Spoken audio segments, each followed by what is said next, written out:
Ang paglitaw ng dalawang Supreme Devil, ang paggamit ng Dark Triad sa kanilang 100% Devil Power, at ang paglabas ng another Giant Demon na aatake sa Clover Kingdom. Yan ang ating pag-uusapan ngayon sa bidyong ito, kung kaya't wag na natin patagalin pa. Simulan na natin. Unang pinakita dito kung saan si Mereoleon na ay tuwang-tuwa sapagat yun lamang daw ba ang kayang gawin ng malaking devil, samantalang ang mga resistance ay sobrang bilib na bilib sa kanilang nakikita. Dumating na ang grupo nila Ralph at natuwa naman dito sila Commander Albert. Sabay sabi ni Ralph na si Yuno nga raw ay naging bihasa sa paggamit ng wind magic at nakuha nito ang appearance ng kanyang ina at tibay ng loob naman sa kanyang ama. Nakabantay naman si Nak sa lahat ng nangyayaring laban sa paligid at nasabi niyang mukhang mas malakas daw sa kanyang inaasahan ang mga naturingang pinakamalakas na Magic Knight sa Clover Kingdom at meron pa raw silang oras bago bumukas ang pinto ng Underworld. Sumunod ay pinakita ang eksena kung saan masayang-masaya si Dante sa pinsalang kanyang natanggap at wika naman ni Captain Jack ay tumahimik daw ito at mawala na raw ito sa mundong ibabaw. Habang naglalaban ay isang mabigat na presensya ang naramdaman ng lahat at doon ay nakita ng karamihan ang sandamakmak na ugat na lumalabas mula sa loob ng palasyo, kung kaya't si Nak ay dali-daling tinawag si Plumid upang magpalit na ng anyo. Ginamit ni Nak ang Devil Union mode na Felis, pagkatapos ay ginamit niya ang kanyang ability upang makita ang nangyayari sa baba ng kastilyo. Dito ay nakita ni Nak sila Yami at William at napansin din niya ang presensya ni Morris sapagat nagtataglay ito ng malakas na mahika ngayon. Tawang-tawa si Morris sapagat sa pamamagitan daw ng Wisdom of the Heart Kingdom ay nalaman niya ang paraan kung paano pabibilisin ang pagbukas ng pinto. Hindi raw akalain ni Morris na kahit siya ay pinanganak na bulag ay mabibigyan siya ng abilidad na kayang maging isang devil host, at doon ay makikita natin ang marka ng katulad ng kay Dante na ang ibig sabihin ay tinataglay din niya ang kapangyarihan ni Lucifero. Sa pamamagitan doon ng kapangyarihan ng devil, ang magic daw ni Morris ay umunlad at nakaya nitong makuha ang kakayahan ni Lolopeka. Sa kabilang banda ay hindi raw alam ni Nak kung paano nangyari, subalit nakikita niyang si Morris ang nagsasagawa upang pabilisin ang pagbukas ng pinto. Unti-unti nang bumubukas ang pinto ng Underworld, kung kaya't si Nak ay magmamadali na sanang tapusin si Morris. Subalit nagulat ito nang makita niya ang dalawang kakaibang devil at sa pagtingin ni Captain Jack ay bigla siyang napalipad papalayo samantalang si Nak ay nakaiwas naman dito. Tumalsik si Jack samantalang si Dante ay nagulat din sa nangyari at kaya pala nakaiwas si Nak sa atake ng mga devil sapagat ang ability ng kanyang devil ay ang pagiging mabilis. Alam ni Nak na ang dalawang devil na nasa kanilang harapan ay napapabilang sa mga Supreme Devil, samantalang si Jack ay naipalkat sa pader sapagat naging yelo ang ilang parte ng kanyang katawan. Napansin ni Nak na ang kanyang devil ay nanginginig sa takot at maaari niya daw i-assume na ang lakas ng dalawang devil na to ay maikukumpara sa lakas ng Dark Triad. Sinimulan ng atakihin ng dalawang devil si Nak, subalit si Nak ay nagagawang makaiwas dito at kanyang napagtanto na malayo daw pala ang lakas na tinataglay ng dalawang devil kung ikukumpara sa Dark Triad. Napansin ng karamihan na ang mga ugat na lumalabas sa palasyo ay hinihigop ang mana sa paligid at doon ay biglang lumabas ang napakaraming devil mula sa pader ng kastilyo. Nagulat at natakot ang mga resistance sa paglabas ng napakaraming devil, samantalang si Mereoleon na ay may naalalang pakiramdam nang makita niya ang napakaraming devil na to. Kasabay noon ay biglang tumayong muli ang malaking devil sa harap ni Mereoleon na kung kaya't doon ay napangiti muli ang babaeng leon sapagat doon pa lamang daw magsisimula ang totoo niyang laban. Pinakita naman ang eksena sa laban ni Zenon at Yuno at naisip ni Zenon na hindi siya mananalo kung 70% lamang ng devil power ang kanyang gagamitin at wika naman ni Yuno ay yun na raw ang katapusan ng laban. Sa eksena naman nila Charlotte ay nagulat ito dahil ang curse power daw ni Vanica ay nakulong na, subalit ang magic nito ay umaapaw naman. Wika naman ni Dante, ang unang pinto ng Underworld ang umaharang upang ang kontrata nila sa devil ay hindi makumpleto, kung kaya't ngayon daw na bukas na ito ay magagamit na nila ang 100%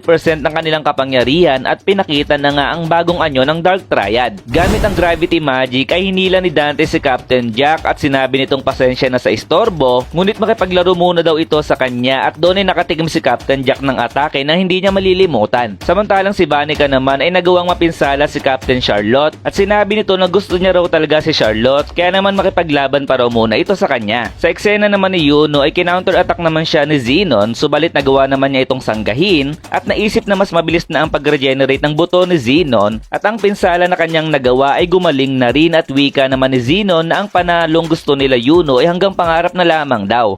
Naiinis na si Nak sa nangyayari dahil kung hahayaan niya daw si Morris sa ginagawa nito ay mas lalala pa ang sitwasyon kung kaya't kailangan niya daw magmadali upang talunin ito. Subalit hindi niya daw masabi kung ano ang gagawin ng dalawang Supreme Devil kaya naman si Nak ay nalilito na dahil kailangan daw na may kumalaban sa mga Supreme Devil at kailangan rin daw na matalo agad si Morris. Sa kanyang pag-iisip ay bigla niyang naisip si Asta at sinabi niya kay Plumid na samahan daw siya nito hanggang sa katapusan ng kanilang buhay. Sa kabilang banda ay sinabing muli ni Zeno na sila Yuno daw ang matatalo at wag daw mag-alala ang mga ito sapagkat wala rin daw silang babalikan na Clover Kingdom na pinagtaka naman talaga ni Yuno. Sa sumunod na panel ay tila ba may napansin ng dalawang bata mula sa malayo at doon ay pinakita ang dalawang malaking paa na sobrang kinagulat ng mga tao sapagkat bukod sa Giant Demon na kalaban ni Mereoleona ay may isa pang Giant Demon ang nagpakita sa Clover Kingdom. Noong unang panahon ay may dalawang maharlikang bata ang magkaibigan sa Spade Kingdom at nagtataglay sila ng malakas na mahika subalit sa uli ay naging magkaaway ang dalawang ito at kalaunan sila ay naging demonyo at nakulong. Ayon kay Zenon, ang dalawang demon na ito ay binabantayan ng Green Burial family kung kaya't ginising nila ito upang ipang-distract kila Yuno at ano daw kaya ang mangyayari sa Clover Kingdom. Ngayon ang karamihan ng malalakas na Magic Knights ay kinakalaban sila. Napansin naman ni Mereoleona na inihigop ng Giant Demon ang mana sa pamamagitan ng kanyang pakpak at kung ikukumpara daw kanina ay mas malaki na ang tinataglay nitong magic. Sa Clover Kingdom kung nasaan si Julius ngayon ay naisip nitong sa katawan na meron siya ngayon ay alam niyang hindi siya mananalo sa Giant Demon sapagkat kailangan pa raw niya ng oras upang magamit ang buo niyang lakas at humingi ng sorry kay Damnatio dahil hiningan niya ito ng tulong kahit hindi naman ito kasama sa mga Magic Knights. Nagsimula ng sumugod ang malaking demon patungo sa city ng Clover Kingdom subalit naroon sila Captain Kaiser upang pigilan ito at sabay bato ng malaking bola ng mahika upang paatrasin papalayo. Habang pinipilit tinutulak nila Captain Kaiser ang malaking bola ng mahika ay pinapatakas naman ng iba pang Magic Knights ang mga mamamayan patungo sa Royal Capital. Takot